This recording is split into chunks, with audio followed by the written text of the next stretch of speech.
आणि आता मुंबई पुण्यातल्या टॉप 9 बातम्या।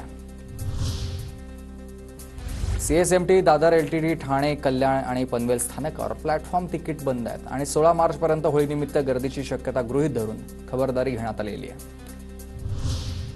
घाटकोपर ते वर्सोव्यापर्यंत धावणारी मेट्रो 1 ची सेवा आता अंधेरीपर्यंत सुरू होणार आहे। घाटकोपर ते अंधेरी दरम्यान अतिरिक्त मेट्रो चालवण्याचा निर्णय घाटकोपर अंधेरी प्रवास करणाऱ्यांना दिलासा मिळाला आहे।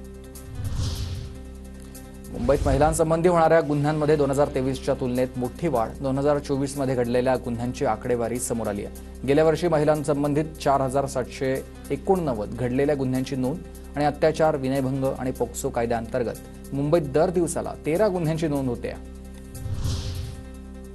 मुंबईच्या गोरेगावमधील मोतीलाल नगरवासीय म्हाडा विरोधात सुप्रीम कोर्टात जाणार आहेत। मोतीलाल नगर पुनर्विकास प्रकल्प खासगी विकासकांना देण्याची परवानगी हायकोर्टानं म्हाडाला दिल्यानंतर रहिवासी निर्णयाविरोधात सुप्रीम कोर्टात जातील। पुण्यातील 138 ठिकाणचं पाणी पिण्यास अयोग्य आहे। जीबीएसच्या पार्श्वभूमीवर महानगरपालिकेकडून आतापर्यंत 7195 ठिकाणच्या पाण्याची तपासणी करण्यात आली आहे।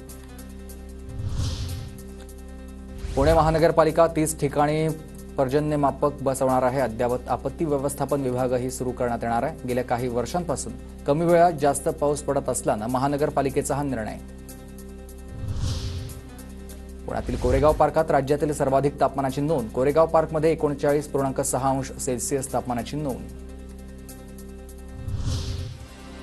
पुणे महानगरपालिकेला आता ठेवींवरील व्याजापोटीच 201,63,00,000 मिळाले। 33% निधीच खर्च करण्याची परवानगी असल्यामुळे महानगरपालिकेनं निधी बँकेत ठेवलेला होता।